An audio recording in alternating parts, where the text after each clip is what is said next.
필리핀 교도소에서 호화 생활하신 거 맞아요? 사탕수수밭 살인사건 피해자 유족들한테 하실 말씀 없습니까? 오늘 국내로 송환돼 신경 한 말씀 해주시죠. 남자도 아니고. 사퇴하실 말씀 없으세요? 남자도 아니라고요?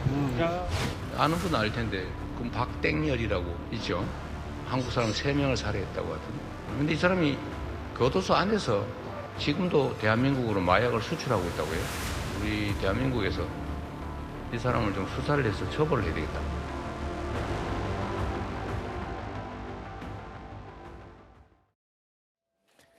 이른바 마야광 박광열. 이 박광열은 10년 전인 지난 2016년 필리핀에서 한국인 3명을 살해한 혐의로 필리핀 법원으로부터 징역 60년형을 선고받고 감옥에서 생활 중이었죠. 자, 이 이야기, 이른바 사탕수수밭 살인 사건은 영화나 드라마들로도 여러 차례 이 이야기가 만들어지기도 했습니다. 그 바로 사탕수수밭 살인 사건의 핵심 인물 장 본인으로 알려지면서 우리 국민들의 공분을 사기도 했었죠. 하지만 감옥에서 이 필리핀 감옥에서 호화 생활을 누리면서 우리 정부를 비웃기라도 하듯 수사기관을 비웃기라도 하듯 빈정대면서 감옥 생활을 해왔습니다. 자, 그런데 앞서 영상에서 잠시 보여드렸는데 체포돼서 호송되는 중간에 공항에서 취재진을 향해서 넌 남자도 아니야 뭐 이런 식의 협박하는 조롱하는 말을 했습니다. 자, 도대체 앞뒤 맥락이 안 맞는 저 말을 왜 했을까? 알고 보니까 그 질문을 하는 쪽에 얼굴을 아는 사람이 있었다고요? 맞습니다. 처음에는 기자에게 건네는 이야기인 줄 알고 기자가 되묻기도 했습니다. 남자가 아니라고요? 했더니 응이라는 대답까지 했어요. 그런데 알고 보니까 말씀해 주신 것처럼 본인과 사전에 안면이 있었던 PD가 그 옆에 서 있었던 겁니다. 어떤 PD죠?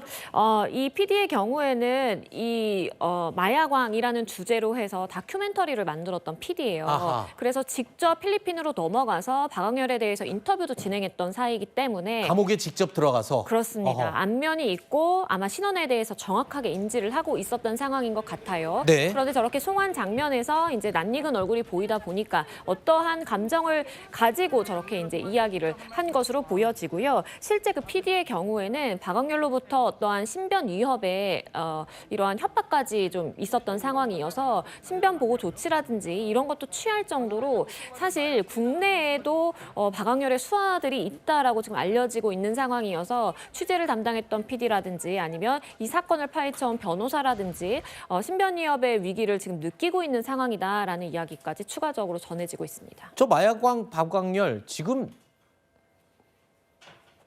호송되는 거잖아요. 수갑차고 포승줄 묶여서 호송되는 상황에 본인 입장을 생각하지 못하고 저런 조롱적인 멘트를 할 수 있다. 글쎄요. 어떤 사고방식을 갖고 있는지 궁금한데 그런데요.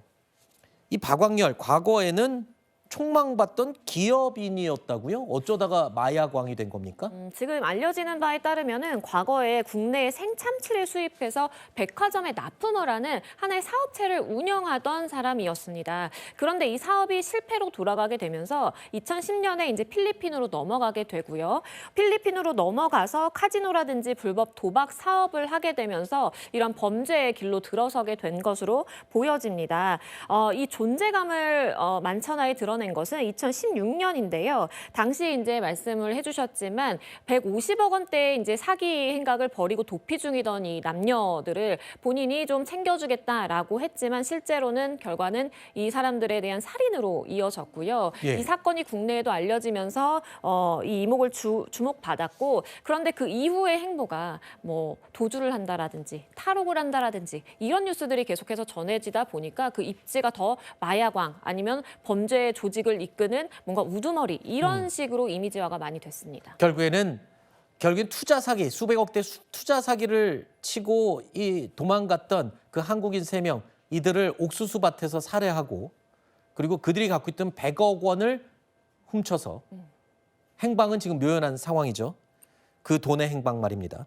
자, 그런데 저는 이해할 수 없는 부분이 징역 60년을 선고받고 필리핀 교도소에서 감옥 생활을 하던 중이었는데 오히려 그 시기가 마약 조직을 최대로 키우는 그런 시기였단 말입니다. 어떻게 수감된 사람이 그런 범죄를 계속 키워나갈 수 있었죠? 그러니까 필리핀의 경우에는 이 수감 시설이 우리나라의 이 교정 시설을 떠올리면 안 될 것 같습니다. 네. 그러니까 필리핀의 경우에는 사실상 이 교도관만 잘 매수를 하면 호화 생활을 즐길 수 있는 그러한 조건이었기 때문에 말씀해주신 것처럼 수감 생활을 하는 동안 조직을 굉장히 많이 키웠거든요. 그럴 수 있었던 것은 휴대전화도 자유롭게 사용이 가능했고요. 그 안에서 뭐 스파라든지 테니스까지 즐겼다는 이야기가 나오고 네. 본인의 이제 애인을 거기로 불러서 사실상에 함께 생활을 했다라는 이야기도 나오는 상황이기 때문에 네. 영상 통화라든지 아니면 텔레그램을 통해서 조직원들에게 개별적으로 마약을 어떻게 유통시키라라는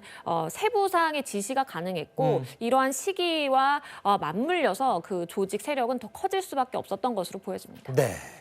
이 필리핀 내의 교정 시설이 금전과 유착돼서 본인이 마음대로 할 수 있는 그런 정황을 마음껏 누리고 이용을 악용을 했던 거죠. 자, 그런데 교도소에서 심지어 조직을 최대 규모로 키우고 이른바 황제 생활을 누리던 박광열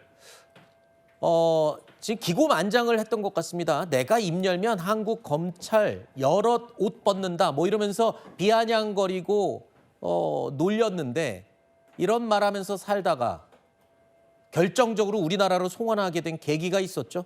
그렇습니다. 사실은 이제 범죄 2016년에 발생한 이후에 9년 만에 한국 송환입니다. 네. 그 이전에도 우리나라에서 이 박광렬을 국내로 송환해 오기 위해 굉장히 많은 노력을 기울였지만 이게 녹록치 않았거든요. 현지에서의 수감 생활을 끝낸 이후에야 가능할 것이다. 그럼 네. 60년 이후에면 사실 불가능한 것이잖아요. 네. 그런데 마닐라 정상회담이 있었고 그때 이재명 대통령이 직접적으로 언급을 하면서 송환에 협조해 줄 것을 아하. 요청했다라고 전해지고요. 이 부분에 대해서 이제 필리핀이 화답을 하면서 이렇게 절차적인 문제가 해소돼서 국내로 올 수 있었습니다.